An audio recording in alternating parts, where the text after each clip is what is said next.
Thank you, Dylan, for the permission. Welcome to the Movies to Watch Before You Die podcast. My name is Gab, and I am here with my cousin and co-host, Dylan. And we have a very special guest on the podcast today. Today, joining us all the way from, how far must you be from me? 30 minutes Less tops? than a mile? Yeah. Less than a mile? So. Yeah. Astoria. That's actually further than I was thinking. But I suppose geographically, that's like less We're than right a mile. across the river. Yeah. Yeah, close. You have heard his emails come through. You've heard his opinions on many things. And today he's here to talk about a movie that he believes is one to watch before you die. Our guest, the one and only Scott Interrante. Scott, welcome to the podcast. Wow. Thank you so much for that lovely intro and for having me to talk about Moonstruck. I did have, a lot of options of things that I wanted to make you guys watch, including, I think you mentioned it the other week, Smokey and the Bandit, which I think would have been a lot of fun. I've never seen it. I would have been down to watch any oh my god, I can't remember his name. Burt Reynolds. Any Burt Reynolds movie. Thank you. I've seen that movie. My mom made me watch that movie when I was in like 8th grade. Yeah, it's a great movie. And I gotta tell you, I was like, I don't understand why you forced me to do this. I also really thought hard about making you guys watch Teen Beach Movie, which is one of my favorite films of all time. But we did talk about the Lizzie McGuire movie. It's got to be the same thing, right? More or less. I've never seen the Lizzie McGuire movie, so I can't comment on that. Oh my God. I know. That's shocking. It is shocking. I know. You're okay. That's crazy. You're fine. Yeah, you're not really missing much. But yeah, so it seems to me like you're on a kick of watching Nicolas Cage movies. Is that correct? That's true. There's a book by film writer Keith Phipps called The Age of Cage. And so this year I've been reading that book and watching the films along with it. Not every single movie, but the big ones. This was actually earlier this year was the first time I saw Moonstruck while I was going through that journey. And it's great. I mean, early Cage is so special. He's so weird, and weirdly reminiscent of Timothy Chalamet, or I guess the other way around. But all like the pre-action stuff is really interesting. I mean, the action stuff is great too. But Moonstruck, he hits his stride with the action stuff, I think. Yeah, I mean, it's kind of weird because he wins the Oscar for Leaving Las Vegas, which is like a really small, low budget indie movie. And then right after that does like The Rock and Con Air and Face Off, just like all back to back to back to back. He really just says like, fuck it. That's like his mainstream coming out moment. I feel like those three movies. Yeah. Con Air is so good. Yeah. It's so good. I'm ashamed to admit I've never seen Con Air. Oh. You know what movie I did not realize came out the same year as this, though? Raising Arizona, which is phenomenal. Never seen it. It's so good. That's great. Yeah. Well, let's number one, let's keep in mind that on this podcast, the only Nicolas Cage movie that's really at the top of the top is Vampire's Kiss. Yeah, which is an incredible film, and So I watched it again for this journey that I've been doing. Then I listened to your podcast about it, and I was seething mad. Yeah, I'm sure. Because you guys didn't get it, and I was like, "What are they missing? Why don't they get this movie?" And then thankfully, I saw that there was like an addendum episode where you corrected your issues. It very much reminds me of when we talked about Josie and the Pussycats recently, and I was talking about all the reviewers who did not understand the movie, and then like I was watching it not understanding, and it took me like a half hour in to be like, oh, it clicked. And I feel like that's exactly what happened with Vampire's Kiss, where it was like, what is this? And it just took us a long time to process it. We had to sit and ruminate with it for a minute until it finally like erupted. Well, I just felt like every time I like saw a homeless person, I was like, I feel like there's something that I'm missing, something that happened. And then finally I said to my boyfriend, like, you have to watch this with me. I cannot live in this world where only I know and you don't get it. Like, you need to be in this reality with me. And we watched it. And then it was just like, holy shit, this is a masterpiece. Yeah. Yeah. It really is. So that's always going to be our number one Nicolas Cage movie, but I am excited to introduce another one. So let's get right into it. Scott, because this was your pick, why don't you tell the listeners what this movie is about? Or I suppose like the spoiler-free version that would match the IMDb. Now, I know it's in the title, but can I first just say we have not even said the title of the movie we're talking about today. We're talking about the 19th. No, we did not. We were talking about several Nicolas Cage movies, but we did not You're both going to feel stupid when you listen back to this. Well, we'll see, because I'm going to have to edit at some point. We're talking about the 1987 film Moonstruck, and we'll see if I'm not stupid. I'm going to call Gab stupid right now. I'm actually going to make a cut of this podcast and just say Gab is stupid. Nope, because you're going to cut out the part where Scott says, yeah, I'm here. I'm excited to talk about Moonstruck to make me sound dumb. Oh, fuck. No, if that is there, if that is there, I will replay it 3 times in a row. And that's how we'll know. Either way, I've created more work for myself now. Wow, thank you so much for that lovely intro and for having me to talk about Moonstruck. And now, Scott, you can tell us what Moonstruck is about. What's this all been about? What am I working toward? You think you know everything about me, don't you? I dive at your bottom. I bloody well ought to. Moonstruck is about a divorced woman played by Cher in Brooklyn Heights in the Bronx. Why did I say that? Cut that. In Brooklyn Heights in Brooklyn. No, Dylan cuts nothing. So Brooklyn Heights in Brooklyn. She's in a close Italian family, and this older guy that she's dating proposes to her. They decide to get married. He goes to Italy to deal with his dying mother, and tasks her with reuniting him with his estranged brother. And she goes to meet this estranged brother played by Nicolas Cage, and maybe they fall in love.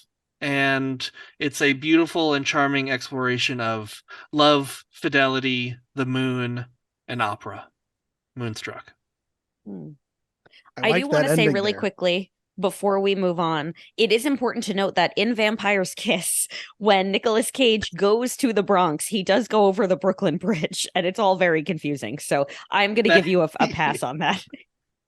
Thank you. But the real question is, who wins in a fight? Vampire Nicolas Cage or one-handed Italian Nicolas Cage? No, I mean, Vampire Nicolas Cage every time, you idiot. Yeah, I think so. Has he eaten a bug yet or not? That was the second question that you both forgot to ask. Sure. Shame on us. So, all right, Dill, tell us what IMDb has to say. The IMDb plot summary: Loretta Castorini, a bookkeeper from Brooklyn, New York, finds herself in a difficult situation when she falls for the brother of the man she has agreed to marry. Do you want to hear the taglines? Yes. You know, I don't, but I suppose I don't have a choice. Okay, there's technically only one tagline, but I also watched the trailer and there was another tagline in there that I'm going to say too. So the only tagline that IMDb has is life, family, love. Okay, that's a TJ Maxx piece of wall art if I've ever heard one. The tagline from the trailer is, and this is actually very close to another tagline, which I want to see if you can remember what movie tagline this is close to. They say there's nothing new under the sun, but under the moon, that's another story. Ooh, I like that. That is nice. Now, I like that more, but I also like it because it's very similar to another movie we covered. I don't know. What is it? The tagline for the movie Tremors is, there's nothing new under the sun, but under the ground. I'm Interesting. Are there a lot of people That's just a great tagline? It's so good. There's got to be like 3 people that write taglines. I did like that secondary Moonstruck one better. Said by like the movie voice guy. Agreed. All right. So what do we do? Do we give a little bit more context or do we just roll into opinion time? That's wholly up to you two. I think there's not much more context to give because it's not a very plot heavy movie. It's just about Loretta and the brother of the man she has agreed to marry falling in love while he is away. And what will come of that? And obviously there's major subplots going on, but we can talk about that more as we talk about our opinions. Yeah. All right. So, well, Scott, since you were very firm in your decision to talk about this movie, why don't you give us a couple of key points as to why you believe this is a movie to watch before you die? Well, I feel like we should save Nicolas Cage for like into the cage of it all. So outside of that, I guess maybe we'll start with the opera aspect of it. So Sure. this film centers around or sort of infused by the Puccini opera La Boheme.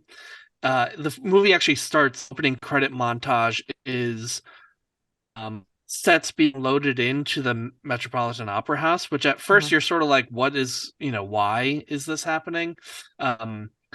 But I think it sort of it sets a tone from the beginning that like this opera is somehow central to the plot. And then as the movie goes on, we get more and more of it. When she first goes to Nicolas Cage, Ronnie's apartment, he's playing La Boheme on a record. And then he eventually invites her to go on a date to see the opera at that, which just an interesting fun fact. That production of La Boheme is the same production that they still do. So if you go, and they do it basically every season, if you go to the Met, which my girlfriend and I did earlier this year after watching Moonstruck, you will be the same exact production with the same sets and choreography and staging that they see in this movie. It's the same production we've been doing for like 40, 50 years, which is kind of cool. But yeah, so then like more and more of the score is sort of taken over by the music from La Boheme, either like actual music from the opera or sort of arrangements of pieces from the opera. And I think that's just cool. It's a cool framing. The stories don't really match up that well, although they're both centered on love and fate and hardship. But I don't know. It's cool. And Cher looks really beautiful when she goes sees that opera. That was a question I was going to ask. And once you had said that you did see La Boheme, I was going to say, is there more of a crossover there? But it doesn't sound like there's too much there besides they're both like love stories and there's conflict, which every love story should have some conflict. Yeah. I do think it's important just to share for any any listener who maybe is unfamiliar. Very good. That La Boheme is the opera that the musical Rent is based on. So for all of our, Midwestern musical lovers, that's how that's the connection. That has just blown my fucking mind because I did not know. Really? That. I did not know. Oh yeah. Yeah. Oh yeah, if you go and see La Boheme, you like the bones are there, like the characters are there, the beats are very similar. Yeah, it's tuberculosis instead of HIV, etc. Yeah. I also might be mixing it up, but I know Hey Arnold covered an opera in it, and I can't remember if it's Carmen or La Boheme. I think it's Carmen. Yeah. Damn it. Yeah. The other opera that you just like somehow know from. Know. Yeah. What opera did we see? Because I've only ever seen one opera and it was with you. Me? She's not talking to me. Yeah. No, it definitely wasn't you, Dylan. Yeah, you and I watched the Hey Arnold Carmen. That sounds right. Right. Yeah. I just forgot about that. But no, it was at actually the New York Phil, and it was I don't remember. It was like it was a more contemporary. It was a weird one. It was like there were a lot of costumes and it was like funny, but I was like, everyone's laughing. This isn't Italian. You don't get it. Yeah. Like yeah. Yeah. Okay. I don't remember what it was called. Yeah, that was a side note. Okay, so yeah, I like that. The opera.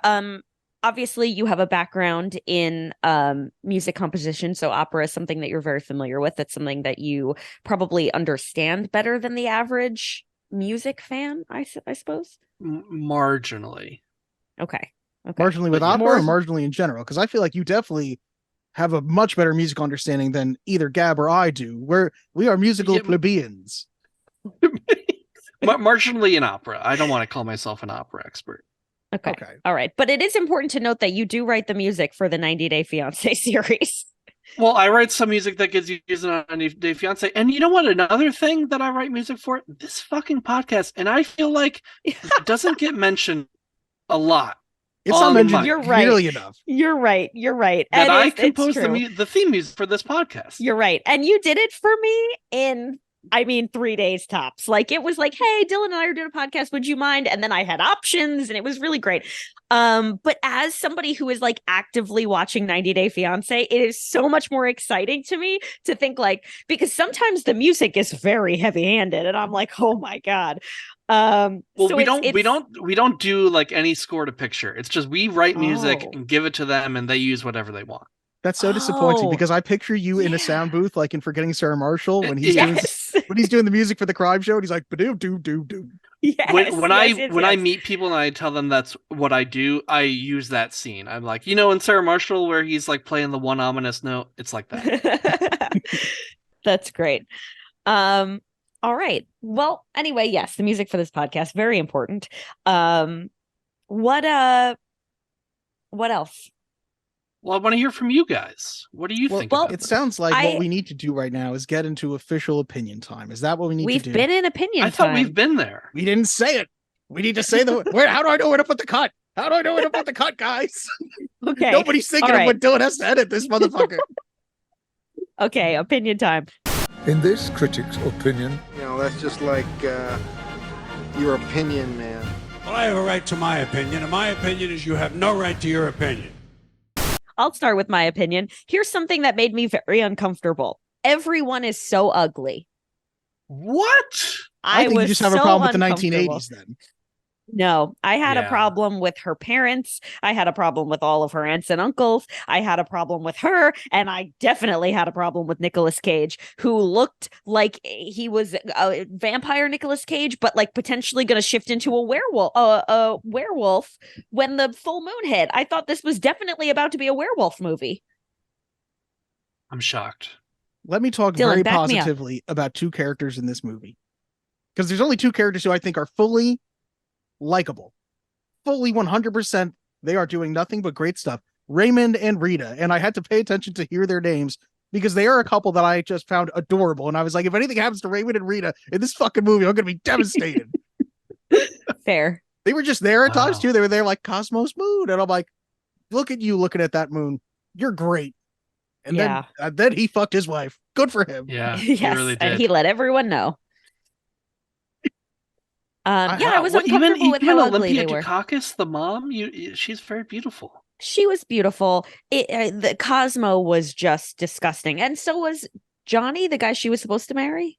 Yeah, I mean, from, what do you the want Right Thing. from this is what people look like? I don't know. Yeah. It just made me uncomfortable. But also, like, there was something about the Italianness that felt so inauthentic, where it was like you could tell that they were not trying to be caricatures of Italian people, but it was like, this is almost worse than being a caricature because it's not, it's like just a little left of center. You know what I mean? And like, I'm from an Italian family, Scott, you're from an Italian family. Like, you have to understand that this is like not like, I understand that they're from Italy, so it's a little different, but they were also trying to be like They're in New Brooklyn, York yeah. Italian. I don't know. It just Right. felt like, no. As the one person here who's not from a super Italian family, they felt very Italian to me. Like they felt very Yeah, realistically Italian. That could have been Thanksgiving with your the uncle side of the family there. I was like, I can see it. I don't know. I disagree. It's a lot, and it's also, I mean, it should be noted that it is written by John Patrick Shanley, not Italian. It is directed by Norman Jewison, not Italian. So, and like Olympia Dukakis, Cher, not Italian. Nicolas Cage. Oh, Italian. No, Italian. Yes, Yeah. Nicolas Coppola. Yeah, Yes. yeah. Nicolas Yeah. Cage's. But yeah, I mean, I don't know. That didn't bother me because I think so much about this movie is sort of fantastical or not fantastical, but it's like heightened. It's operatic, right? I mean, why does he have one hand? It's crazy, Oh, And- yeah. And like the ages don't make sense. I feel like there's a lot that you just sort of have to be like, this is like a bigger than life sort of thing, even though it is played kind of as a very grounded. I think, you got to just embrace the cartoonishness of their Italian culture. Yeah. Yeah, It I think felt if a you get little to the bit point like, where you're thinking about the ages, you're overthinking it. Yeah. yeah, it felt a little bit like My Big Fat Greek Wedding, but Yeah. Italian. Yeah. A massive hit. Yeah. They're making a Yeah. third My Big Fat Greek Wedding, for Christ's sake. I know, Yeah. but no Joey Fatone. What's the point? No, Joey Fatone. But just a very quick note on the ages. Cher looks great. She's 30, or she's, I think 40, something when they filmed this movie. Her character is supposed to be 37. She passes very well. Nicolas Cage is fully 23 years old when they make this movie, but looks so much older. And I guess is supposed to be, I don't know, at least in his 30s. And 30 years younger than his older brother. Right, that's the thing. And his older brother is, I think maybe 50 or something when they made this movie. So it really, you can't think too hard about it. So Cher was 41 when the movie came out. Nicolas Cage was 23. Yeah, it's crazy. Yeah. I think Nicolas Cage looks older than his age enough, and Cher looks younger than her age enough that I never questioned the two of them. Yeah, but it was the relationship with the brother that was questionable. Well, the movie barely establishes that relationship, I feel like, and they very quickly establish, like, do you love him? Nah. Like, no. The movie's very quickly like, that's fine. Yeah. Yeah. I was very uncomfortable with how ugly everybody was. I was very uncomfortable with the Italianness. I was also very I just picture Gab walking down the street of everyday life going, why is everyone so ugly? Like, I do. I really do. How you exist, Gab? People are people. I'm like, how dare you be ugly? No, but you know what it is? Like, it just felt like if you're making a movie, right, there's a certain level of attractiveness that you want your cast to have because people aspire to be like this. And if you're going to do a movie about regular people, I mean, you typically like think about how many movies you've seen about regular people. I mean, don't look at me like I'm a bad person. I'm still saying it. I'm looking at you like, do you hear yourself? I hear myself. There's a reason that they don't make movies with people that look like you and I, Dylan, because we are not attractive. But I don't want to watch a movie with regular people. Oh my God. And anyway, that's neither here nor there. Everyone was ugly. And if I have a problem with that, that's fine. Now, here's the thing I had a really big problem with, and this is about to derail the whole podcast. So hold on to your fucking hats, people. Oh no. From the moment we meet him, Nicolas Cage is doing the most. He is out here waiting for his Oscar. What did you expect? Have you ever... Wait, I'm going to hire Nicolas Cage. I don't want him to do the most. What are we talking about? Nobody hires Nicolas Cage. That's what he does. Give me subtle Cage. I just couldn't believe it. I was like, this is Vampire's Kiss, except... maybe he will turn into a werewolf instead of a vampire. I can't believe it.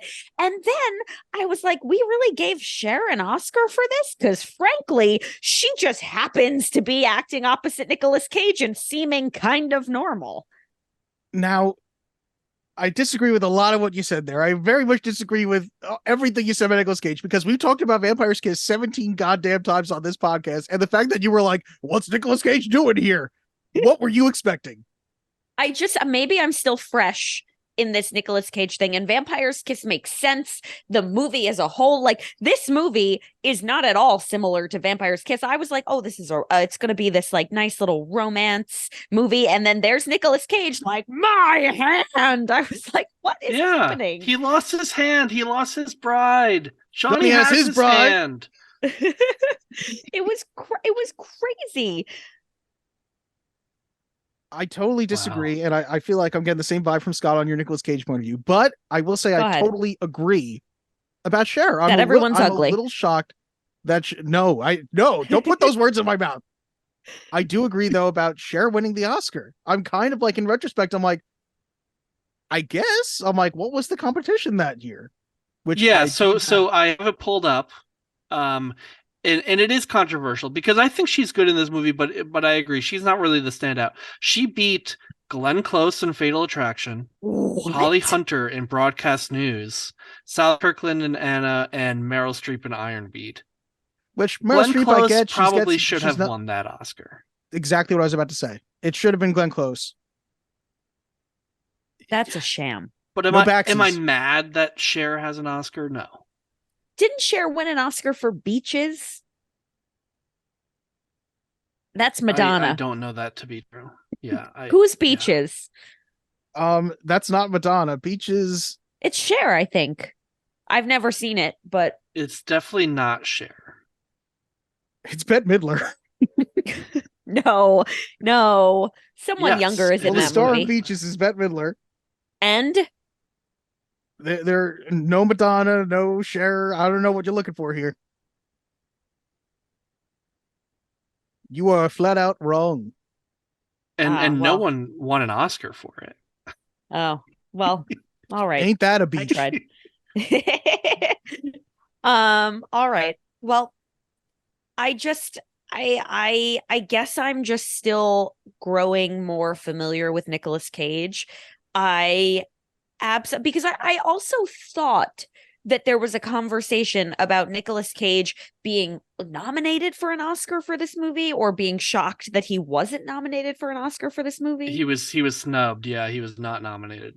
Yeah, which is crazy because he's so bad. It feels like everyone else in this movie got nominated for an Academy Award, though. For Yeah, what Sharon purpose? Dukakis won. Mhm. And then the other guy, the dad, was nominated for a supporting actor, which I also think is a little strange. But Yeah. I mean, he was good. I'm fine with him being Yeah. nominated. I'm glad he did not win. Right. That's crazy. I got to hear more from Dylan because I can't handle these opinions. Go ahead, Dill. Tell the man how you feel. You know what's the thing that really stands out to me? I don't know why this is. I feel like maybe it's just some of the things I've been watching in like the past week. But when I was watching Moonstruck right in the beginning, you forget that everything that is set in New York before the year 2001 was like, here's the Twin Towers. Everything had to show the Yes. Twin Towers, and you're just like, oh. Yeah. Side note, have you seen the I think it's from Instagram. Corey sent it to me, or maybe I sent it to Corey. Either way, it's a clip of a comedian, and he's saying it's really interesting to me that the tagline for 9/11 is "Never Forget," because I'm hard pressed to believe there's someone staring at the skyline going, "I'm pretty sure there used to be two buildings there." So I think about that every time. You know what I want to mention too, based on something that you were saying, Scott? I find it very funny to compare Nicolas Cage to Timothée Chalamet, because I feel like Timothée Chalamet is so of the moment. And to me, Timothée Chalamet does not have, I don't know. There's a TikTok that Giselle showed me where it's somebody going, I don't remember who they're talking about, but they go, that's just another Timothée Chalamet. And I'm like, Timothée Chalamet to me is so generic, like popular, good looking actor of 2023. You know what I mean? Yeah. And Nicolas Cage to me is like, forever. Iconic. He's evergreen. Yes, but I think you have to like put it in that context of like Nicolas Cage now is iconic, right? But he's 23 in this movie, right? Like Timmy is not much older than that. And I think he does have like that kind of air about him as like just another like skinny, good-looking white guy. But like the movie sees it, like, you know, his performance in Call Me by Your Name is like electrifying. He's done other like, you know, I'm not saying he's as good as Nicolas Cage. He could be in the future. But I think there's just something about like his speech pattern and his look that just reminds me of young Cage. And I didn't think that until I started doing this Nicolas Cage journey. And especially like in Valley Girl, he's very Chalamet in that. Maybe I need to watch more Timothée Chalamet, because I've seen a lot of Nicolas Cage and I'm like, that's not clicking for me. Yeah. Scott, could you quickly just explain, so it's in very plain English, the Nicolas Cage thing? Because I feel like I'm missing something where he's a Coppola. He wants to be an actor. He does a lot of crazy shit and he's kind of bad, but we all just accept him as good and just let him rock. Like, I just need clarity. Yeah, I'm going to try my best to look, this is something that people write entire books about, right? Yeah. Nicolas Cage. There's another one coming out that I just pre-ordered about Nicolas Cage. But I think what attracts me to his performance style is that it is over the top, right? Like there are plenty of actors who do really good naturalistic acting, and that's great. Like I really love, like Ethan Hawke is probably my favorite actor. He's like a very naturalistic actor. Yeah. Nicolas Cage is like the opposite of that. And I think a lot of times when people say like, oh, he's bad, it's because you're sort of like have this rubric in your head of like what an actor is supposed to be, which is very naturalistic, because that's a lot of like what particularly American film strives for. Whereas he's just doing something different. He's like a very expressionistic actor. He's very over the top. And I think, you know, that doesn't work for every film.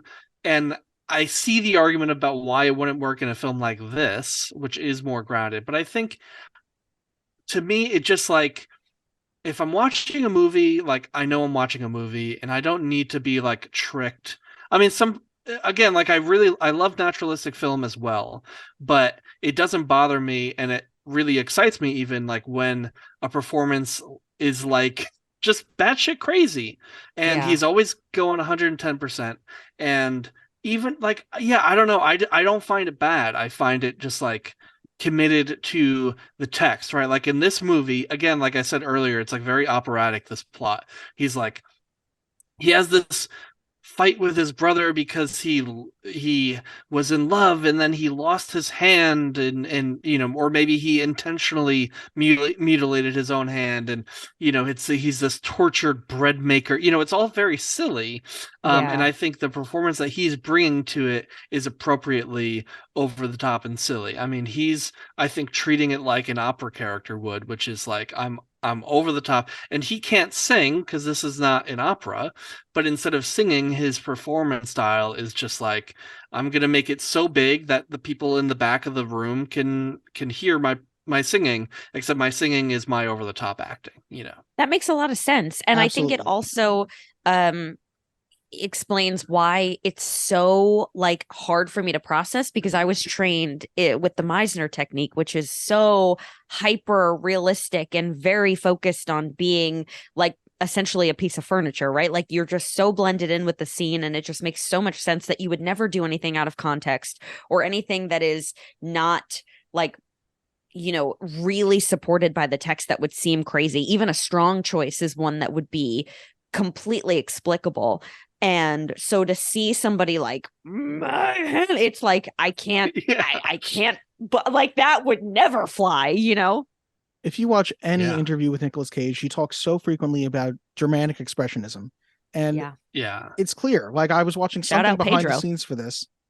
Yes. And he talked about specifically that moment where he's talking about, I lost my bride, I lost my hand, is specifically referencing from Metropolis, which I believe is from like the 1920s or early 30s.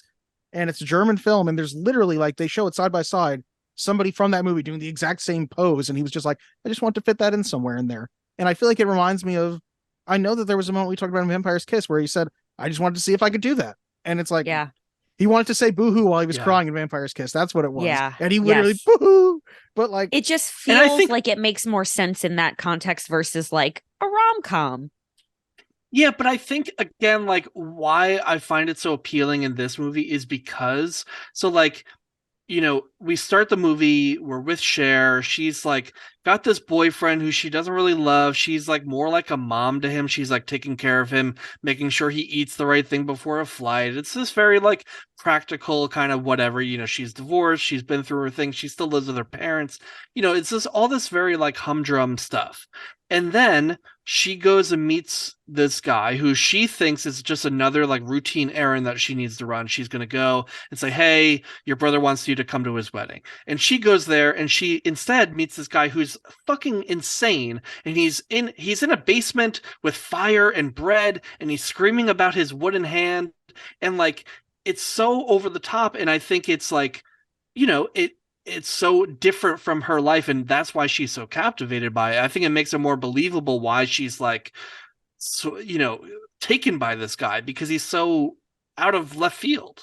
And that's why his performance does work so well, because he represents all the passion that she does not currently have in a relationship, and he is bringing that passion out of her, which is why I thought by the end that she'd be more like him with the bravado and the over the topness, and she doesn't get there. But to me, that's why I'm like, oh, Nicolas Cage makes sense. And it makes sense that he's the only one doing it in the movie, because he is different from everyone else in this movie as a character. On that note, there are a couple of things that I want to discuss regarding just like the plot around these characters' relationships. I really am a fan of films like A Sleepless in Seattle, or even like to an extent, a You've Got Mail, where characters don't necessarily know each other, but just have this feeling like I am in love with you. But I don't get that from these two, where it doesn't feel like, you know, they meet for the first time. She goes back to his apartment. They have sex. and he is like, I'm in love with you. And she's like, no, no, no, no, no. And it just feels like then they go to the opera and she's like, yep, I'm in love with you too. And I'm like, you couldn't even talk during the opera. Like, what do you mean? I don't see where the relationship, I don't see where they were able to establish that connection, even if it is so, like, just deeply rooted where it's hard to explain. There's never a moment where I feel like she understands that she loves him. It just feels like, well, he's better than this fat guy. Yeah, I think that is part of it, but it's like what Dylan was just saying, is he's representing something, all the passion that she doesn't have in her life. And like with the moment where they kiss that first time, she's doing her thing where she's like explaining to him what he is like, and she's talking about how he's a wolf and all this kind of stuff, and how maybe he hurt his own hand because he wanted to get out of that relationship or whatever. And he becomes overwhelmed with this passion for her, I think, because he is like sees her as suddenly like an equal, someone who could stand up to him in a way that other people can't. And then I think she becomes smitten with the same thing. And I don't know, maybe I'm not making full sense, but I think I keep coming back to just like the operatic quality of it, of like, I don't know, like they meet and they fall in love. Like that's just what happens. I don't totally buy it, but I do so agree with what you're saying in the sense that, like, Gab, I felt the same way, that I was like, these two have known each other for 2 fucking days. And he's like, by the end of the movie, I'm like, how long have they known each other? And he's like, we're getting married. But like, there is this extent where you get it, because like you said, it just feels like he immediately gets this feeling from her, like she sees me and like she gets me, and he sees her and he gets her. Yeah. Do I buy it? I don't know, but I got the vibe that it was going for. How about the relationship between her parents?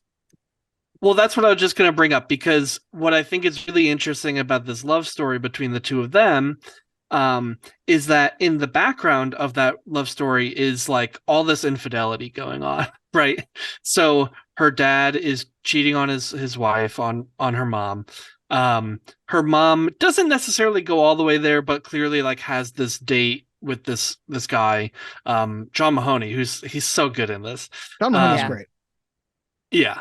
And the other couple that you mentioned don't have any infidelity, and thank God for them, but it's all just sort of like swirling around, and the mom character, Olympia Dukakis, keeps having this conversation about like, why do men do this? Like, why do men cheat, or why do men chase women? And this sort of like concept that she has about like men fearing death and wanting to chase other women because they are afraid of their own mortality or whatever.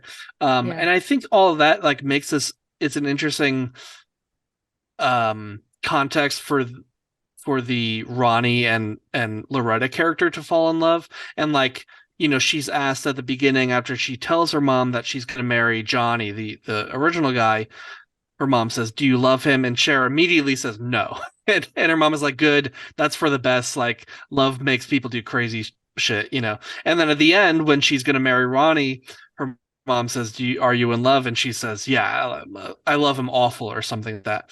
And her mom says, oh God, that's such a nightmare. Right. But I think it's an interesting like thing that this movie is exploring about like passionate love versus like practical love and infidelity or monogamy, or the, I don't know, the sort of battles that we have with that over time. And I don't know. Yeah.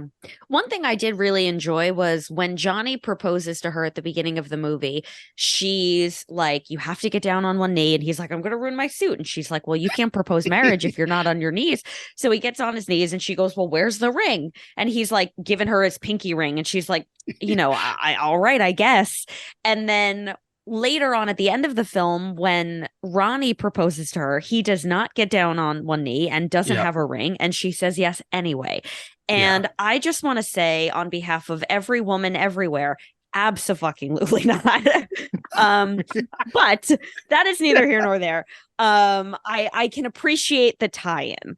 And then of course he realizes he doesn't have a ring. I believe it's her father who says, "Where's the ring?" or something like that. Yeah, something And like that. Yeah. he goes to Johnny, who just received his pinky ring back. "Can I have that ring?" And so she's back with the exact same ring she had, which is not an engagement ring. It is this fat man's pinky ring, and she puts it on. It is very strange that two men propose in this movie and neither one is remotely prepared for it. Like, it makes more sense with Ronnie, who is this character of passion, but with Johnny, you're like, no fucking plan at all, bro. And then at the same time, they're like, "We'll get married a month from today." And I'm like, as somebody who got married, no, you won't. No, you won't. That's insanity. I was wondering about that. Is that just like an 80s thing? Like, do people not take a year and a half to plan a wedding? Like, what? Because you guys have both been married. That you can't do that in a month. I think that's maybe that's inflation. Like, I don't know. But like, there is no fucking shot that you're like planning an actual wedding in like a month.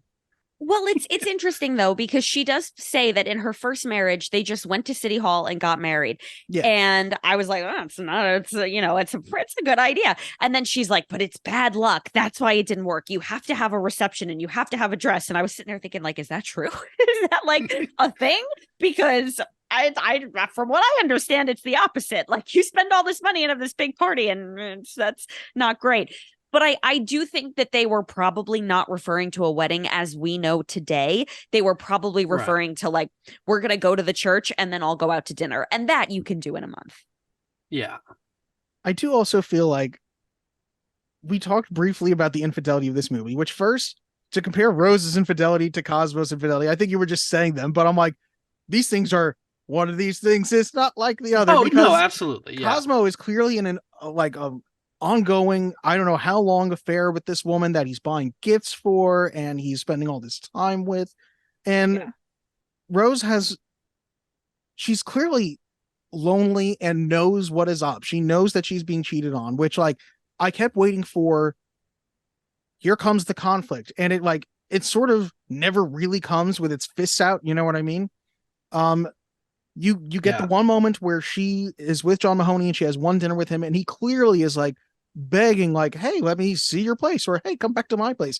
And she won't do it, which made me really like her character. At the same time, you have the grandfather passes by them with, the 5 dogs or whatever it is. Love the 5 dogs. And again, I thought, I was like, okay. You know what? He is not picking up that shit. Oh, he's not. He does not have a bag at all. No. Yeah, no way. But you have this thing going on of, okay, the grandfather saw her out with this guy. Is it now going to be them exploding and thinking that they're both having affairs? And at the end, she finally does call him out and she's like, I think there's one moment where he says like, "I have nothing." And she says powerfully, "You don't have nothing." And like, clearly in the sense of like, "I love you and you have me. Look at our family." Yeah. Yes. And it just goes more to show how wonderful Rose is. And like, nothing happens to this man. Nothing. Like I was like, oh, this is not what should be happening. He should be getting smacked across the face. Like, what? I agree. And I also think that it was so interesting that she kept asking, why do men chase women? Why is there so much infidelity? Why are men never satisfied? And it's like, maybe if there was like a slight repercussion for your husband having a full-blown affair, he wouldn't do it. Like, it's because you just let it happen. You know what I mean? Like, I don't know. I don't know. I mean, look, I have a very different, stance on monogamy than other people, but I find it very sweet, and there are consequences. She like puts him in his place. She says, "Stop doing that." And like, and he doesn't even fight like, "Oh, I'm not cheating on you." He doesn't. He just accepts it. He smacks the table and then he sits down and he's like, "Okay," she makes the rules. But I think also like she is realizing whether she's frustrated by it, but I think she also comes to it with that compassion of like, yeah, I understand. Like, he's not doing this because he doesn't love me. He's doing it because he's like a fucking whiny baby, and he's a scared little boy. And not that like makes up for it or makes it better, but I think she's like, just like, I don't know. I don't need to see her like kick his ass, I guess. It's also not enough about them, I guess, for that too. But I do really like the moment where Rose is talking to Johnny and she is saying that line again where she's going, "Why do men cheat?" And Johnny like stumbles upon like, because they're afraid of death. And she's like, yeah, thank you. Like, she's like, finally. And it's one really good moment that, like, there's a couple moments that do make me laugh, but I really did laugh when Cosmo walks in and she goes, Cosmo, you're gonna die no matter what. Right. Like, Yeah. Yeah. Yeah. Yeah. Yeah. I don't know. I think that I think, and maybe I'll regret this after I say it out loud and I hear what you guys say, but off the top of my head right now, I think that there is just not in this film either of these two women who are sort of like the two biggest female characters, only female characters. Neither one of them is really particularly strong or taking control of their circumstance, where Rose does say, stop doing that. And he just says, okay. But I don't think she really goes out of her way to say, like, I will not accept this in my home. I will not, like, there's really no, like, what if he says no? What are you going to do?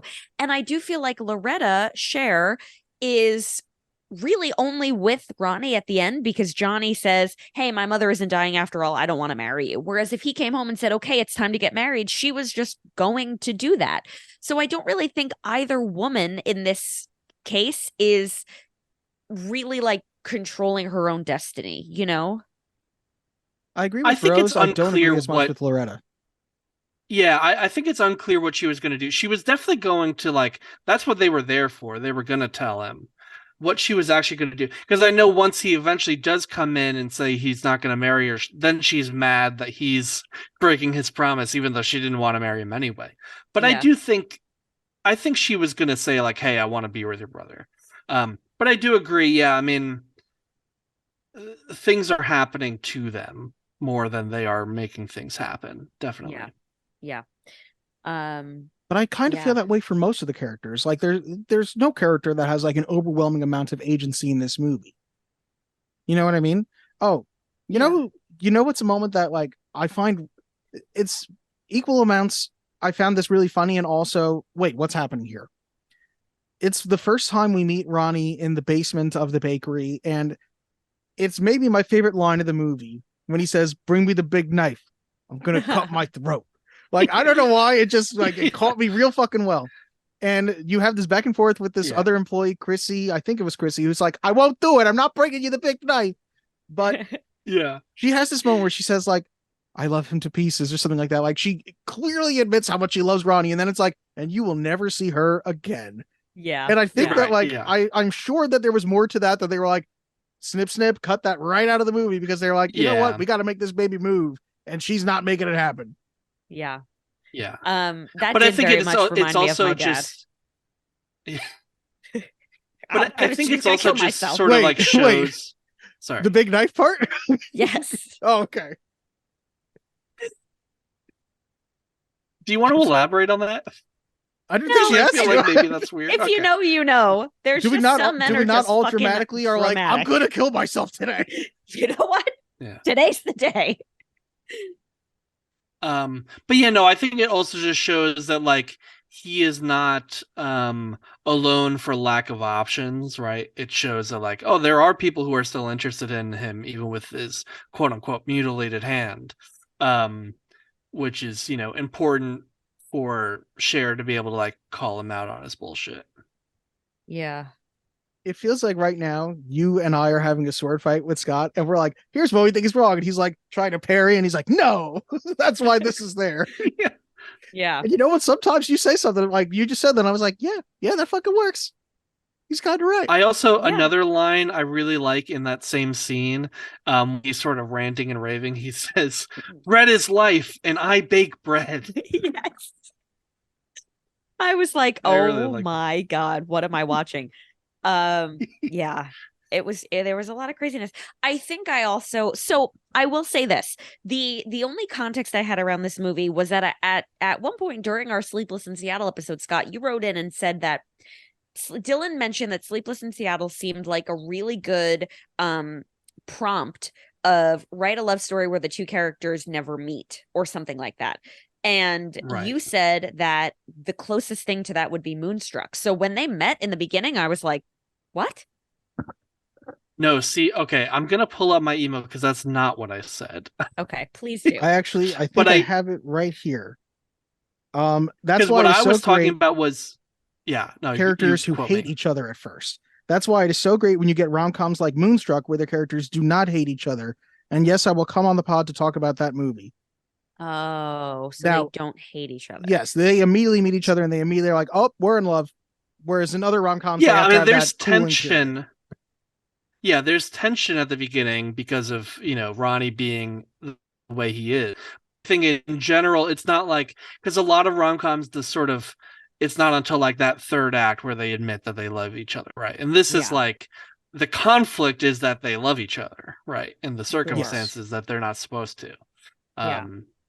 Yeah, the tension is that they immediately know they love each other and they know they shouldn't love each other. Yeah. Yeah. Which, do they?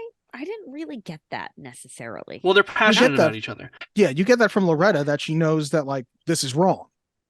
Yeah. Like I I can't remember what exactly she says when he's carrying her to bed, and she's like, "Oh, fine," she's like, "I know like, we I shouldn't don't be even doing this, but care." fine, do it. I don't care." She says something that's like pretty sexy, I think, or weird, either way. She's talking about like, take your anger out about your brother out on me, and like basically like fuck me until like I'm just skin and bones. Yeah, she does say Yeah, that. It's like, and I was whoa, all right, Cher. Leave nothing left for him to marry, nothing but the skin over my bones. And I was like, damn. Yeah. And meanwhile, I was like, please don't ever think about your brother while you're having sex with me. Like, I was like, this is such a weird way to set this up, but okay. Yeah. The fact that you think Ronnie was still listening to her by that point is hilarious. He was like, True. Nope, I don't care what you're saying. Yeah. It was all mumbles at that point. Yeah, but she immediately is like, oh well, I don't care. And I was like, all right, I mean, I get it, but okay. I have one more thing to sort of round it out, and then move on to the rest of what we have to do. I think again, sort of going back to like the differences between the relationships with the older characters and their characters. So the aunt and uncle at the dinner party, he tells that story about seeing the giant moon, and going to the window and seeing Cosmo, the dad. This is back when he was first starting to date Rose, and seeing this giant moon and seeing Cosmo there and thinking like, wow, did like Cosmo with his love for Rose bring this giant moon to our neighborhood, right? And I think it's like talking about how at the beginning of their relationship, there was also this sort of passionate love between the two of them. And we're seeing now, 30 years removed, what has happened to their relationship in a way that like, okay, you see all this passion between Ronnie and Loretta right now.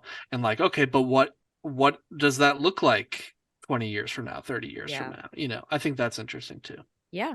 Well, I think that also there's like two more quotes from this movie, if we're talking about not funny things, just things that I really enjoyed line wise.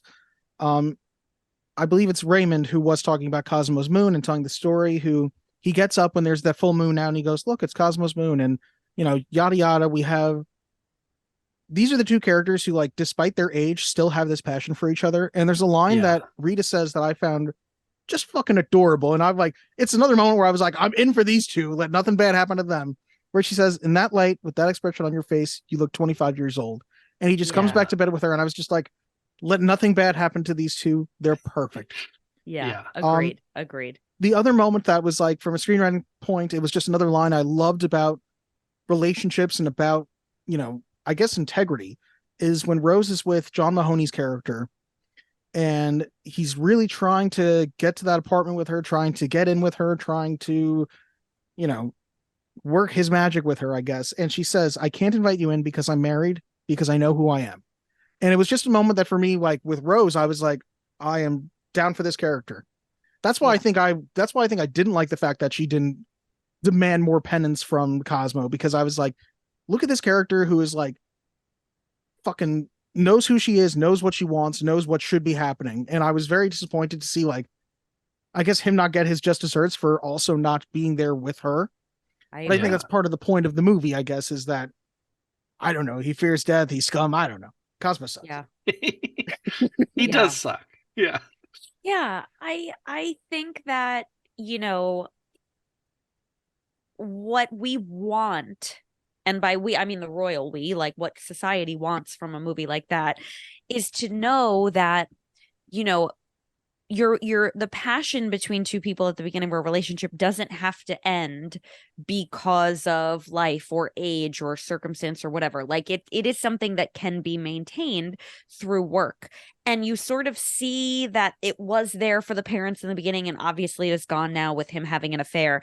And you see this passion between Loretta and Ronnie, and it sort of leads you to believe that, like, it will eventually die. And there doesn't really feel like a lot of hope for them, especially with how Rose just accepts that men chase women because they fear death. And it just feels like a lot of hopelessness at the end of this movie, even though, you know, she gets what she wants. It's like she doesn't get a proposal on one knee. She doesn't get a ring. She isn't going to have, you know, the wedding that she wants, presumably because Cosmo is paying for it and he said that he's cheap. And it just feels like there's not a nice bow where you're like, wow, I do believe in love. It kind of feels like, no, I guess no matter how good it feels at first, you will be cheated on in the end, you know? And whatever, like, you were hoping for, whatever fairy tale you wanted, like, you're not going to get it. So just, like, be happy with what you got. Yeah. And I don't know, it just left me feeling a little bit like, oh, you know, like I was hoping to feel a little bit more uplifted than that. I do think that speaks That's to life, baby. The movie feels somewhat realistic in that sense that it's like, yeah, like 75% of the couples in this movie suck. Like, they're terrible. Yeah. That's why I'm like, Rita and Raymond. Like, if the movie's about Rita and Raymond, you'd be happy because you're like, love is great. But that is not what most of these people are. Yeah. Yeah. I mean, I guess don't be a Loretta and Ronnie, be a Rita and Raymond. That's the Yeah. takeaway here. Like, if I really wanted like a realistic take on what happens to people, you know, after 30 years of marriage, like, I just go home and hang out with my parents. But like, who wants that, you know? Oh my God. Bring me the big knife. Exactly. Oh man. But Scott, I think that pretty much covers everybody's opinions for the most part. Dylan, would you like to get to the facts? that is right where I was going with this. Scott, you ready to go to the facts? Let's go. I want the truth. Face the facts, dukes. Facts have no place with an organized religion. We're going to start with where we normally do with some ratings. IMDb gives this a 7.1 out of 10. On the tomato meter. Is that too high or too low? Well, I think I can guess where that reaction is, but yeah, the tomato meter gives it 92%, an average rating of 7.9 out of 10, 67 fresh reviews and 6 rotten, an audience score of 80% with an average score of 4 out of 5. The movie was directed by Norman I'm Jewison. sorry, wait, can I butt in? I'm so sorry. Butt Can away. I just ask, you guys are you not on Letterboxd? You don't include the Letterboxd scores? I do not. what's that? I know of Letterboxd is Letterboxd, but I don't go on it really. I think you should get on there. Start logging. I'll follow you. I'll read It feels your like I'd reviews. waste so much time on there. I think that's why I'm not getting on there, because I'm like, I will fall into this quickly. Yeah. Well, just for people interested, it has a 3.7 out of 5 Letterboxd. Thank you. Interesting. The movie was directed by Norman Jewison, who I told my brother we were doing this movie and who directed, and he said that name doesn't sound real. But it was directed by Norman Jewison, who also directed The Hurricane, In the Heat of the Night, and Justice for All, and Fiddler on the Roof. It was. Do you know that he was hired for Fiddler on the Roof because they assumed he was Jewish and he is not? That's incredible. And it totally tracks. It does track. Great I film, think that though. was another fun fact in there too. Great film. Yeah. That's one of those weird ones that we watched a lot as kids because it was like Judaism. I'm like, you and Scott or you and me? But I guess that was you and me. Yeah, you and me, kid. I don't remember all our watching a Fiddler on the Roof, but I remember seeing Fiddler on the Roof on Broadway. Oh, of course, yes. It was written by John Patrick Shanley. My thing autocorrected to John Patrick Stanley, and I'm like, no, that is not Irish enough. Who also wrote the movies Doubt, Congo, Alive, and Joe versus the Volcano. Classic. The movie stars Cher as Loretta, who you may know also from Mermaids, which is not beaches. Mamma Mia, Here We Go Again, and The Player. Nicolas Cage is Ronnie, who you may know from Vampire's Kiss, Face Off, The Rock, a whole bunch of shit we've already mentioned here. Olympia Dukakis as Rose, who you may know from Steel Magnolias, Mafia, and the Look Who's Talking movies. Danny Aiello as Johnny, who you may know from Do the Right Thing, Leon the Professional, and Hudson Hawk. Vincent Gardenia as Cosmo, who you may know from Death Wish, Little Shop of Horrors, and Bang the Drum Slowly, which can't believe is not the name of a porn. And lastly, John Mahoney as Perry, who you may know from Say Anything and as the delightful father on Frasier. At the 1988 Academy Awards, this movie won Best Actress for Cher, Best Supporting Actress for Olympia Dukakis, Best Original Screenplay for John Patrick Shanley, and was nominated for Best Picture, Best Supporting Actor, and Best Director. So it had a budget of $15 million. It grossed $81 million. Let's get to the critics' consensus and the reviews. Led by energetic performances from Nicolas Cage and Cher, Moonstruck is an exuberantly funny tribute to love and one of the decade's most appealing comedies. Leonard Maltin said, Moonstruck made me laugh, as any good comedy should. But this rare and wonderful movie did something more. It also made me smile. That's because, unlike most contemporary comedies, Moonstruck isn't a collection of gags, it's a picture of genuine humor. Joel Siegel from the Chicago Reader, charmingly executed and hopeful, Moonstruck is a spun sugar movie. It doesn't nourish the mind, but for those who aren't terribly demanding about their movie fare, it's a sweet treat. Candace Frederick from Real Talk Online, at times funny and clever, Moonstruck asks the question, what does it mean to be in love, and is it ever okay to settle? Janet Maslin from the New York Times, the title refers to one relative's theory that the full moon can make people wildly romantic, make them behave in wonderful, unpredictably crazy ways. Not crazy enough. And last one from Roger Ebert, who gave it 4 stars. Reviews of the movie tend to make it sound like a madcap ethnic comedy, and that it is. But there is something more here, a certain bittersweet yearning that comes across as ineffably romantic and a certain magical quality. Now, I do have some more like fun facts here, but I don't think of this movie as comedic as I feel like those reviews paint it out to be. Yeah. Agree. It's definitely not like they made a point of saying like this isn't a gag minute comedy, and I'm like, it's definitely not, because this is a movie that has like a couple funny lines, but like I would squarely put this as like drama, maybe dramedy even. You know what I mean? It has a couple of gags that I actually think don't work, like the suitcase thing where he gets in the cab and leaves the suitcases. I and did then laugh leaves at the them in the suitcase cab. thing. I don't know. I was just like, this feels so out of place. I'm like waiting for the big moment, and then I'm like, really? We have to do this 3 times? I do get that, because it's like you're waiting for a conflict at that point, but I did laugh at that 100%. Yeah. Okay. A couple fun facts here. The first one I didn't write down, but I just remember it because we were talking so much about La Boheme at the beginning. Originally, it started out with the music from La Boheme instead of That's Amore. But apparently test audiences were like checking out immediately. They were like, what is this, some kind of art picture starting with this opera music? So like Norman Jewison was like, we got to change this. This is no good. The studio was having trouble getting That's Amore, and they were having a hard time getting it from the label for some reason. And Norman Jewison was like, that's fine. I'll just call up Dean Martin and get this squared away. And Dean Martin helped him get the music for the movie because they just knew each other.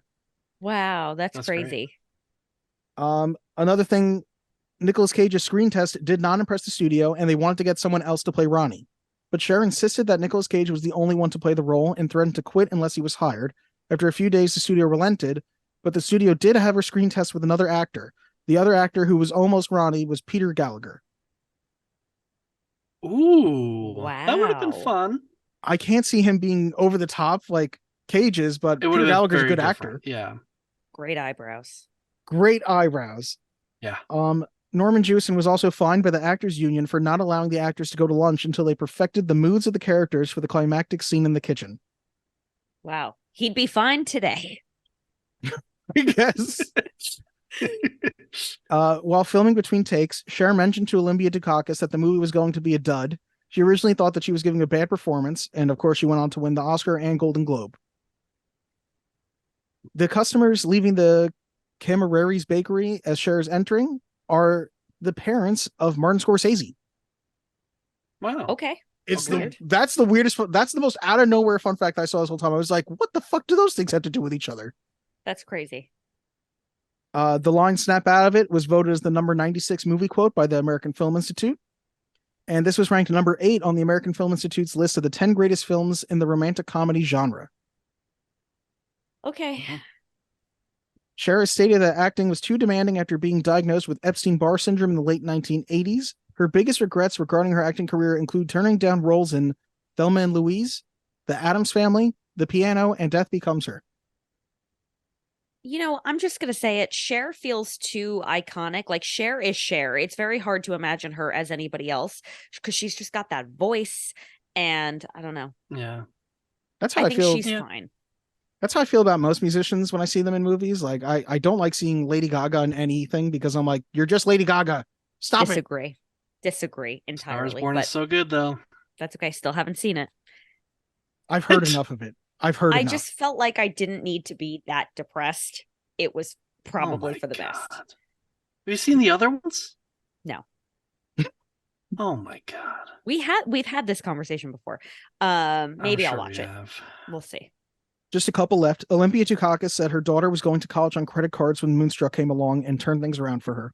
So I thought that was real nice. It's nice. Good for her. Nice. And last thing, before the movie was called Moonstruck, the original title was The Wolf and the Bride. Bad. Yeah, I get why, but that sucks. Yeah, it's not great. That is all the facts that I have. And since we're done with the facts, we're going to take a break from talking to Scott about Moonstruck and talk about some mail we got on the Nice Guys. All right, let's do it. Mail time! When you control the mail, you control information. Mom asked me to ask you if there's any mail for us here by mistake. What? Let's start with the comments. We got a comment from the one and only Scotty Cameron. Scotty. He gives us the time code, 53 minutes and 21 seconds. Oh, dear. TMI on my part. Looking back, I think there may have been a way to consolidate that information as to why some movies trading company locations are named Vintage Stock and others are Entertainmark. This is about his previous, I guess in our previous video, how we were reading the... Yeah. I think that might have been like the second longest message we ever got with Pedro's message that was like, every movie you've talked about so far. And the complete and full historical discussion of Nicolas Cage's acting style. It was impressive though, that Pedro email. Like if I were grading that, I'd have to give it a good grade. I mean, yeah, that was honestly like out of control. Whereas Scotty's informational and he tends to grade us on our factual accuracy. Yeah, that's right. Yeah. He keeps us in check. It was something I found odd and interesting as to why the coupons I get have 3 different names for the same store. Dylan, you said you want to work at a video store when you were younger. You wouldn't happen to be talking about Blockbuster or Family Video, would you? I remember when those stores were a thing. What about Hollywood Video, Scotty? Well, that may have been a regional thing because the ones I think of when I think of video stores are like, as far as chains, are Blockbuster Video and Hollywood Video. Those are the 2 that I always thought of. I do once in a while now see like, I guess, family owned video stores and you're like, this is cool. I don't know how they make money, but it's cool.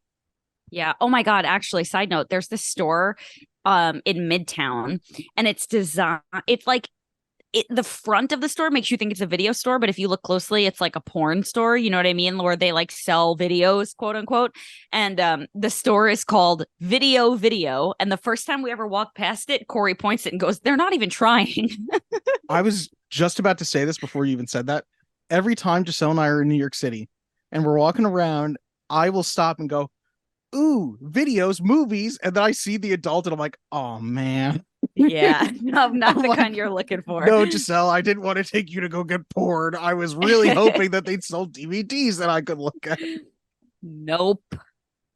The only DVD place left for me that is actually just sells like movies and records is called Mr. Cheapo. So I don't know how many they have of them. I think it might just be a Long Island thing. Oh, I've seen that. You should go to Mr. Cheapo. They rock. Okay, thank you. I probably won't. You're welcome. We got a couple emails now. We got one from Mark. Oh, goody, another catch-up email. Howdy, Dylan and Gab. Hope you're not sick of these yet, but here's more of my thoughts on the movies you have covered on the podcast that I have seen in order of what you... Oh, in order of when you covered them. Okay. Hercules. Of Disney's Renaissance-era movies, this was honestly one of the weaker entries. It definitely wasn't bad, as there were a lot of good things in it. The animation was top-notch, the songs Go the Distance, Zero to Hero, and I Won't Say I'm in Love were all great, and the voice performances were great too. Gab, can you sing any of I Won't Say I'm in Love right now? Do you actually know any lyrics to that song, or are you like, that's the title of a song that's in Hercules? No chance, no way, I won't say it, oh no. Dun, dun, dun. I don't know the rest of it. Well, I have made myself look like a dickhead. Yes, you have. That's okay. Go the Distance just makes me think of that song by Cake where it's like, he's going the distance. Oh, You know what yeah, I'm talking that's about? a horrendous song. Yeah. I like that song. The voice performances were great too, primarily from Danny DeVito's Phil, James Woods' Hades, and Susan Evans' Meg. And yet, there was just something about this one that just didn't click with me the way other Disney animated films of the 90s did. There were better ones that came before it, Beauty and the Beast, Aladdin, and Lion King, and after it, Mulan and Tarzan. I think I agree with all of those except Tarzan. Tarzan, for some reason, it doesn't do it for me. Yeah, same. Also, what was up with the random Latino slander gab? Only 3 famous and talented people among us? What did we do to deserve that? Let's just move on, shall we? I don't recall you saying that. I don't Gab. recall that at all. He putting that onus on you. Yeah, I mean, listen, I'll own up to it and apologize if I'm wrong. I don't remember what I said. Yeah, all right. You heard it. Oh well. Gab was wrong. Yeah. The Room. Did you know that there's now a black and white remake starring Bob Odenkirk? Wild. What? I feel like I heard about that. Is that available online? I ask Mark, who can't answer me right now. I love Bob Odenkirk. Let's go. Anywho, I remember seeing this for the first time in full with an audience a few years ago. It was one of those Rocky Horror Picture Show type screenings where the audience would shout things at the screen and throw spoons every time that framed picture of the spoon was in a shot. It was one of the most fun theater experiences I've ever had in my life, and I wish I could do one of those again. RoboCop, one of the best films to ever come out of the 1980s. Ironically enough, this movie is like a well-oiled machine in that every part and aspect of it feels expertly crafted. Verhoeven's direction, Peter Weller's lead performance, the terrific supporting cast, the terrific script with its themes and aspects of satire that still feel cutting to this day, I could go on. Yikes. The Truman Show. Whenever I'm home and feeling sick, somehow this movie always plays on TV. It's a weird coincidence. Anywho, this is a big favorite of mine. Jim Carrey gave his best performance of his career in this. The supporting cast is terrific. Andrew Nichols' script is phenomenally written and a screenplay I always look to for inspiration. Sleepless in Seattle. Definitely one of the better romantic comedies I've seen. The build-up to when Hanks and Ryan meet in person for the first time at the end is skillfully done and very satisfying. I probably prefer this over You've Got Mail, but that one still works just as well too. I think I'm very surprised because I've seen a few people say that they prefer Sleepless in Seattle. To me, You've Got Mail is the Christmas vacation of the two of these. Yeah, which you still haven't seen. Vacation. I don't need to. I've heard it's way better. I will assume that people are right. Well, after Thanksgiving, it's happening. Oy vey. The Fugitive. It's one of those movies that I'll catch on TV at any point in the story and just stop what I'm doing and watch. Terrific lead performances from Ford and Jones. The scene at the beginning when the police are questioning Richard and begin to accuse him of murdering his wife is heartbreaking. You feel Kimball's anger and pain and sympathize with him right then and there. Also, again, I just need to hear about the scene and I can think of, there was a man in my house. You find this man. You find this man. Are you saying I killed my wife? And I crushed her skull? He does it good, but it just, all I could think of was just like, Harrison Ford emotional just feels weird to me. Yeah. I also like how the film never fully makes Marshall Sam Gerard an antagonist, that he solely puts the pieces together himself on Richard's innocence. The film never ceases to be a thrilling and engaging experience no matter how many times I see it. And finally, My Cousin Vinny. Seeing this movie at a young age really solidified one of my celebrity crushes in Marissa Tomei. For everyone of a certain age, Mark, you're not alone. Sure, Joe Pesci and Ralph Macchio are both great in the movie, along with supporting players like Fred Gwynne, but this is her movie, hands down. I do find it funny when you listen to our My Cousin Vinny episode that, like, I feel like it's like a half hour in that you all of a sudden go, we haven't mentioned Marissa Tomei once, goddammit. Yeah, I was upset. Well, there was a lot to talk about, but it just kind of went on a little too long for my liking. Maybe it's just the fact that it's like, it's so obvious to the three of us that we didn't even think about mentioning it. Yeah. Okay, so I think that's all the ones I've seen. There are plenty the two of you have covered that I know I still need to see, so I'll get to those whenever I can. I also have a few suggestions for movies to cover on future episodes. What We Do in the Shadows, which is actually on my list of movies. AI, Artificial Intelligence, which I remember fucking hating. Maybe I would go back and like it more, but I hated that movie when I first saw it. Interesting. Lady Bird, which I've seen now, it is quite good, but I just thought of King of the Hill. The dog is named Lady Bird, so I'm hearing Hank Hill go, Lady Bird. Oh my God. Hollywood Shuffle, The Night of the Hunter, The Great Muppet Caper, and Gamera, Guardian of the Universe. Huh. No clue what that last one is. I'd be more than happy to be a guest on any of these. Just say the word. And I'm going to say something that people, I feel like, need to be told. You give me the word because I'm not going to like one day be like, I gotta go to Mark about the Great Muppet Paper. The Muppet Caper, God damn it. You come to me, Mark, and we'll work it out. Yeah. Until then, Dylan, always tell Gab that she rules because she does, and I'll catch you on the Batwagon. Your pal, Mark. Thanks, Mark. We like Mark. Okay. Coming in next, we got an email from Brian about the Nice Guys episode. I stumbled across your podcast a few months back after watching the complete W2 I am just not Dylan, having... you're on fire today. I'm having a hard time with words. Ugh. But you know what? We just keep pressing through. The complete what the fuck that was Vampire's Kiss and looking for other people's conversations about it. I think it's like the King's Speech. If I actually just curse, I'll be able to get through talking more. Yeah. I've never seen that movie, so. Well, he stopped stuttering because he curses a lot. Oh, maybe that's why you and I don't have stutters. Well, you actually don't curse all that much, considering like the family we came from. I feel like I curse like a sailor. Okay. Why are sailors known for cursing?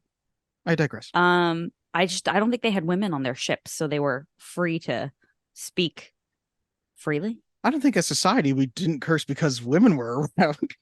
Maybe like it was a thing of normal. like being gentlemanly. I don't know. Maybe. I very much enjoyed your personalities and chemistry and immediately subscribed and binged past episodes.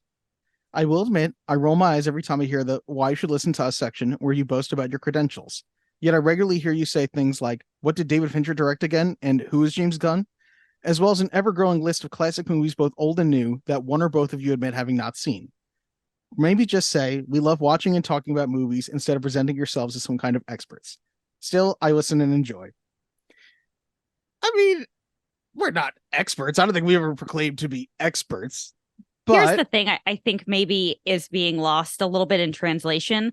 I think there's a lot of jest in that. So, for example, Dylan, your birthday is coming up soon. You will also be 31. We will both be 31. Happy early birthday to you. It's a couple days from now. So when we talk about what we majored in college, we're talking about like over 10 years ago at this point. Right? Yeah, because we graduated in 14. So it's 9 years ago. For a grown adult to say, you know, well, I have a degree, and it's like it's in jest. I mean, I haven't been in the industry since I'm 22, so that's almost 10 years. Like, I certainly on no circumstance do I think that I'm an expert, and I think bragging about what we majored in college is not meant to be taken as seriously, right? Like, am I mistaken? I don't take myself seriously as like I'm an expert in anything. I do think, like we often also say in our like why listen to us, is because we're also just passionate about movies and love watching movies. And I know that I used to botch saying it all the time and be like, we like movies, yes we do, we like movies, and we hope you do too. And like that is basically the synopsis of like really why you should listen to us, if you just like movies and want to hear other people talk about movies that you also like. Yeah. And also this podcast was born of Dylan talking to me about movies that I had never seen, because I have like famously not seen a lot of very classic movies. There are some classic movies that are just too classic for me to address on this podcast that you haven't seen. And it upsets me every time I think about those movies. Well, we also decided we weren't going to talk about like the greatest films of all time. You know, these were going to kind of be like B-list, really great movies. We're trying to more so stay away from like the most obvious, because we've still done like quite a few movies that won an Academy Award for something, but aren't necessarily like the most popular movie of all time or the most renowned movie of all time necessarily. Right. Also, though, it's our podcast and I can do whatever movie I feel like. We make the rules. But yeah, so I think hopefully, at least now that it's very clear that there's a lot of just in us proclaiming to have expertise in things, followed by a discussion about, silly shit. Sometimes literally, like in the Spider-Verse episode when we were literally talking about shitting ourselves. Yeah. By the way, I got shit on by a bird today, and the first thing I thought was the shit reaper got me. It was aiming for Corey and missed. It was. He gets shit on all the time, and then there it was. It got me right in the shoulder. Occasionally, like any podcast I enjoy, something is said that rubs me the wrong way. For example, when Gab said something like, anyone who's into New York's idea of live theater is their local high school or community center productions. I don't remember the exact wording. It just came across as a snobby, condescending New Yorker. I happen to be in the Chicago area, and we have a huge theater industry here with plenty of major productions and smaller ones going at all times. And many, many other cities across the country do as well, but I digress. Anything to say, you snobby fuck? Yeah. I I'm trying to think if I really want to address this or if I just want um I think realistically like there's a it's now I'm stuttering, which sounds but worse. I think there's just like a caricature of New Yorker Midwestern Midwesterners that I just portray for fun. I mean, I'm obviously like, although it's been a long time, I was in this industry. I'm very familiar with the Chicago scene. I know a lot of people that do national tours. I know a lot of people that do regional theater and different theaters across the country that are renowned. Like, I think that just kind of goes without saying. Again, I think there was a lot of jest in that is not necessarily like being understood. But that's okay. I definitely play the role of the coastal New York elitist. And I always have. And I was married to somebody from the Midwest, and I think it's ridiculous. You know what I mean? Like, it's just again, it's all in jest. Being I've been elitist all is over ridiculous, the or place. being in the Midwest is ridiculous. I was like, that all could go of the either way, above, Gab. Dylan. All of the above. Okay. It was this week's episode discussing the nice guys that really bothered me. Gab spent the entire episode criticizing Russell Crowe's appearance, calling him out for being fat numerous times. Yes, she played it off the first time as an equality issue, saying they would never let a starring woman look like that. But it quickly became apparent that it wasn't about wishing women were treated equally and could just look natural. No, she just kept calling out how fat and gross he was at random points in the episode, strictly as a criticism of him, despite the weight of the character he was portraying having nothing to do with the character or the plot. If a man was on a movie podcast and spent the entire episode discussing how fat an actress was, people would lose their damn minds. And especially coming from someone who we know is so heavily into fitness, it really came across as elitist and condescending. I hate that my... Oh, I'm sorry, go on. Was that the end of that thought? That is the end of the thought, yes. Okay. Yeah, again, I mean, I think there's a level of jest that is brought to the podcast by me in almost every episode. That's my goal, right? Like, we can talk about the movie all we want, but I think there's like a level of silliness that comes with talking about shitting yourself and talking about what are some of the other things? Like, what were you a horse girl in school? And whatever. How fat is Russell Crowe? That is not genuinely my only thought or opinion. Perhaps the takeaway that I'm getting from Brian is we shouldn't jest, though, about the looks and appearances of the people, unless it's like they have a peg leg. I don't know. The one-armed man. We can make fun of the one-armed man. He's a murderer. Yeah, I suppose. I don't know. I guess I suppose it's sexist to say that it's okay to do it to a man and not to a woman, because I genuinely do truly believe of sexism. Yeah. I don't know. I would have hoped, and I think the reason that I was joking about it the whole episode is that people would understand that I was just kidding. Russell Crowe is a renowned actor. He's incredible. His performance was great. Obviously, I think he was terrible in Les Mis, but besides that, and again, I think definition of humor is making this, like, there's humor in making the same silly point over and over again, and I do that to you constantly, where I just continue to bring up the same thing over and over again for no reason. And I don't think that Russell Crowe is less of a person or an actor or a good actor because of the way he looks. I just don't particularly like Russell Crowe, and I thought it would be funny to bring it up on the podcast. But anyway, I think the bottom line is that there's a lot of things in here that I do a lot as jokes that maybe are being lost in translation. Well, let's bring it home now on Brian's email here. I hate is in all caps. Gab. No, that's not what it says. I hate that my first email to you is a negative one, as I have long intended to write in to express my enjoyment and appreciation for your podcast, and I've now probably blacklisted myself. But please take this criticism in the constructive manner in which it is intended, Brian. Brian, I appreciate this. Also, I think Dylan and I have very thick skin. This is not upsetting in any way. I have incredibly thin skin, Gab. I'm glad most of that was directed at you. I would not be able to handle it emotionally, mentally, maybe even physically. I don't know. Spiritually, for certain. Yeah, Dylan would have been in bed for 6 days, but luckily I'm pretty good at handling this. I could appreciate be in bed for the honesty. 6 days anyway. I my could God, not get out of same. bed ever. Same. Yeah. I think I completely understand all of those points.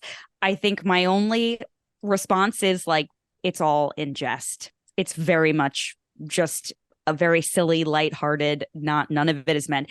And I'd like to take this opportunity to clarify a couple of things that were jokes. Dylan, I don't think Clerks is the worst movie I've ever seen in my life. I've seen way worse movies. It was fine. So Sweet. Anytime I say Clerks was the worst movie ever, I'm joking. When I tell people to Venmo me, I'm joking. I don't really mean it. I don't need your money. I have a job. What else is should I knock on wood? Because I feel like that would be the ultimate like instant oh my karma God, moment. imagine. Okay. Yeah, there are plenty of things that I am just kidding about. Russell Crowe being grotesque. He's not that bad. I don't know. There are so many things. Georgia Rule, don't hit me with fish. Not the funniest thing I've ever heard. Lots of things brought up on this podcast simply in jest. I will say though, I can't not think of that when I see Dermot Mulroney now. I know. Well, I think about it all the time, constantly. You'd be amazed at how many times it comes up where somebody like gets hit with a fish or sees a fish or you come close to a fish or something and it just comes into your head. I was going to say, have you seen people get hit by fish that frequently? Yeah, obviously. Yeah, I also just want to say, Brian, we would never blacklist you. I very much appreciate the constructive criticism. If you were just being a dick, maybe then we'd blacklist you. If you were like, I hate you both and you suck, I'd be like, okay, we don't need to read that next week. But like, this email was fine, Brian. And if you ever want to email again, we will be glad to read it. Yeah. Also, I'd be interested to know what Brian's thought was on me saying that what's his face was not attractive and had really big ear. I mean, I say people aren't attractive all the time. That's why I'm saying maybe from what Brian is saying, we should stop paying attention to people's looks as often. It feels like he was only upset about Russell Crowe. Maybe I'm wrong. Well, either way, I feel like about that episode. I feel like this is I don't know. I think just like I would say you have to separate the art from the artist, I think you have to separate what's real from what's a joke. And I promise when I'm being sincere, you will know. But there's very, very few times on this podcast that I am being sincere. Dylan's the facts. I'm the humor. Let's get that straight. And if this were on video, Dylan would be the book smarts and I'd be the other kind of smarts. I was trying to say that I was better looking, but I just I said smart for you and I said video and I got nervous. Also, you can't see either of us. That don't make a lick of sense either. If it were on video, you would be You're losing whatever out on the you street are. Smarts right now. God damn it. I know. Listen, I fucked up. I'm sorry. Okay, so we issued Cap's apology. That's the last thing. That's the last thing that I want to clarify. Zach, from the My Cousin Vinny episode, Zach doesn't actually want you to send him nudes. Just in case that might not got lost in translation. I know.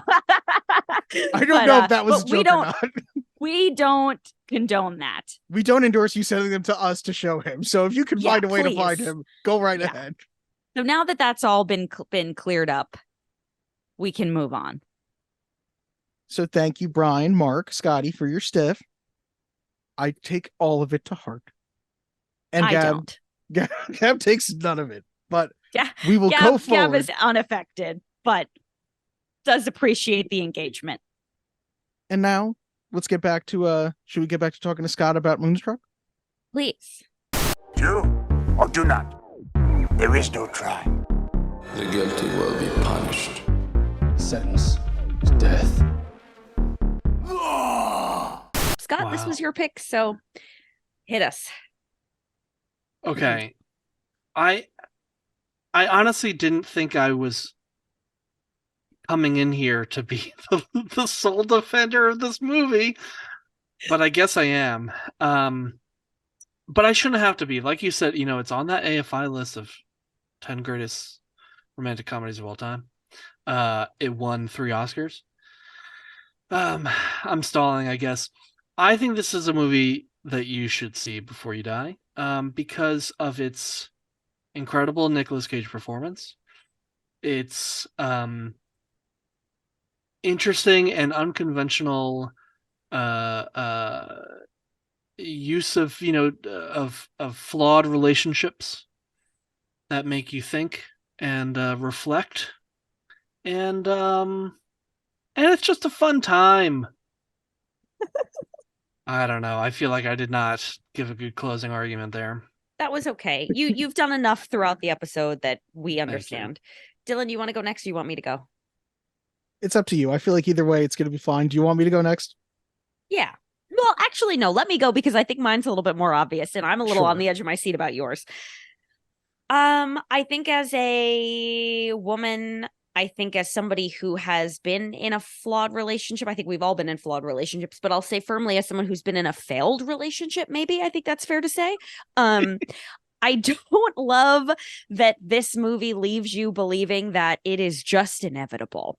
I think this movie leads you to believe that there is no such thing as a successful relationship or one that can stand the test of time.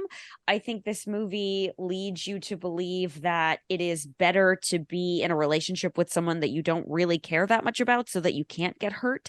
I think that it is just lacking in the real magic that you look for when you are falling in love with someone or believing maybe that you could love someone. And I just didn't buy it.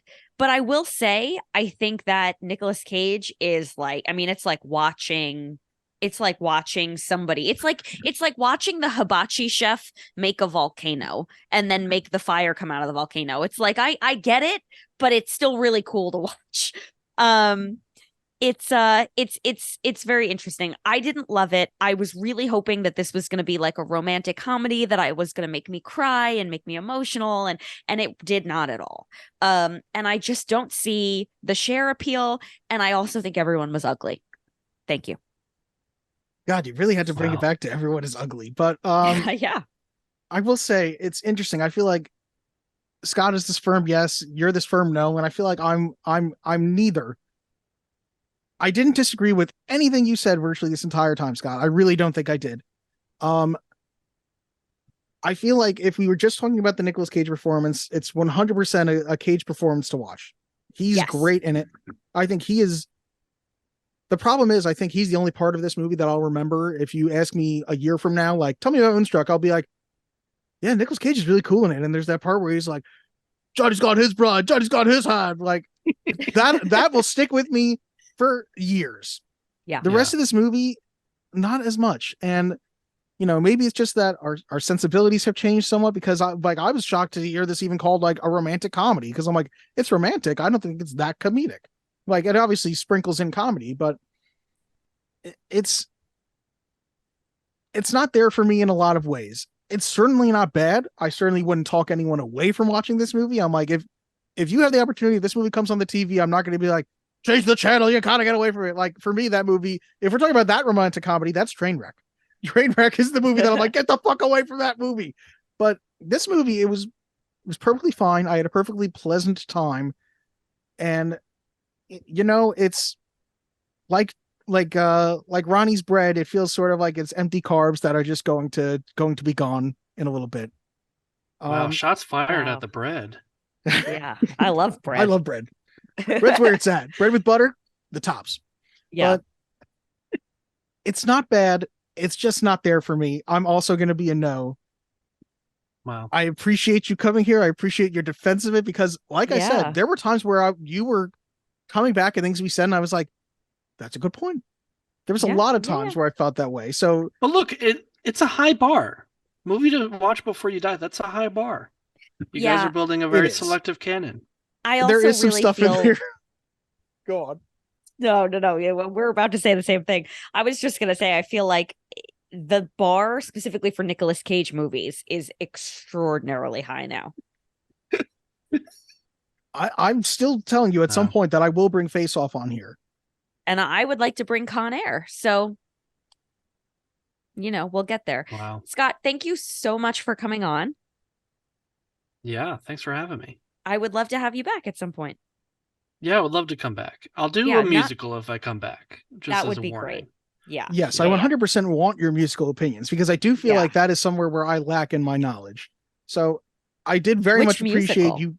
Oh, That's a good question. I don't know. There are a lot to choose from. The one that I think we also talked about was Xanadu. Olivia Newton-John? Which is Olivia Newton-John, and it's insane. It's a wild ride. Would Gene you ever want Kelly's to in do there. the last 5 years, the Anna Kendrick version? Yeah. The only version? Yeah, I would do that. I haven't seen it. That's crazy to me. I know. No, we gotta do that. I'm afraid that it will disappoint me deeply. This is a Dylan, my favorite musical of all time. But they made I know a movie you've mentioned it before. Oh, have I? Oh, They made a movie that I think bombed very badly. Yeah, we'll have to talk about it another time. Yeah. We'll have to have you come on to talk about it. Dylan, tell the people where they can reach us. Well, before we tell the people where they can reach us, Scott, where can they reach you? Give a shout out of your stuff. I found out recently you have a podcast. I do have a podcast. Sorry. I have a podcast. It's called "This Is the Greatest Song I've Ever Heard in My Entire Life." It's a very succinct and catchy title of a podcast. Of course. It is a podcast where I interview, musicians and writers and other creative people about their musical tastes and their favorite songs. And we're on a little bit of a break, but we're coming back in the fall. And it's a lot of fun. You can find us anywhere you listen to podcasts or find us on social media. It's Great Song Pod. That's GR8 Song Pod, because you can't have a Instagram handle that's "This is the greatest song I've ever heard in my entire life." It's a little too long. Fair. And you can find me online, my name at Twitter and other things that aren't Twitter. I don't know. Yeah. Great. That's where you can find Scott. And if you want to find us, you can click on the link tree below to find us in any other place you want to. If you're listening on YouTube right now and you want to find us on Stitcher, too bad. Stitcher doesn't exist anymore. But if you want to find us on Google Podcasts, it's in the link tree. Everything is in the link tree, even Gab's Venmo. Oh, yeah. Gab, if you want to send us an email, where do you do that? Well, Dylan, if you want to send us an email, step 1, sit down at your computer. Step 2, put a nice greeting. Don't just jump in. You got to buy me dinner first. Compliments go a long way. Step 3, tell us how you feel about this movie, any other movie, a movie you'd like us to watch, a movie that you don't want us to watch, a movie you think you should watch before you die, a movie you think you should die before you watch, or you can just let us know how insanely good looking you think we are compared to the cast of Moonstruck. And then you can send it away to movies-to-watch-before-you-die@gmail.com. If you're sending me that email, don't you worry about that greeting. I like my emails hard and fast. Get right to that topic, baby. Tell me everything I want to know. You can also send us a voice note at anchor.fm/movies to watch. Yeah, we didn't get a lot of voice notes. No, not really. I found that people do not use Anchor or what is now known as Spotify for podcasters, really. Yeah. That's but, fine. You can send us whatever you want, however you want. If you want to send me that voice note, if you want to send me that voice note at movies-to-watch-before-you-die@gmail.com, I'll take it there too. Anywhere you want to. Yeah. Well, listener, Nicolas Cage is something else. And we're here for it. We are here for Cage. As Scott said earlier, this is the age of Cage, as all ages should be. Agreed. He did not say that, but I'm saying that. Yeah. And if you're going to propose to somebody, put a slight amount of effort into it, I would say. At least get down on a knee. Yeah. We've had a lot of movies on this podcast with some really shitty proposals, like your fucking Batman movie. Oh, come on. It's a great movie. Get past it. He got down on a knee. He got down. He did. So I suppose that both guys from this movie are lower on the totem pole than that. But, I'm not even one of those, I suppose. Yeah. I mean, he did have a ring, right? From what I recall. Damn straight he did. Yeah. Also the restaurant thing was anyway, listen, that's not why we're here. No one's listening at this point anymore. Dylan, have a great night. I'm going to eat dinner. How about you? I am also going to eat some food at some point, but thank you to the listeners. Thank you, Scott. Thank you, Gab. And good God, good Greek, good meat. Let's eat. I don't know. I'm just saying things now. We got to get out of here, Gab. Oh my God. I've never heard that. All right. Listener, thank you so much. And we out. Chrissy, over by the wall. Bring me the big knife. No, Ronnie. Bring me the big knife. I'm gonna cut my throat. Maybe I should come back another time. No, I want you to see this. I want you to watch me kill myself so you can tell my brother Johnny on his wedding day, okay? Chrissy, bring me the big knife! I tell you, I won't do it!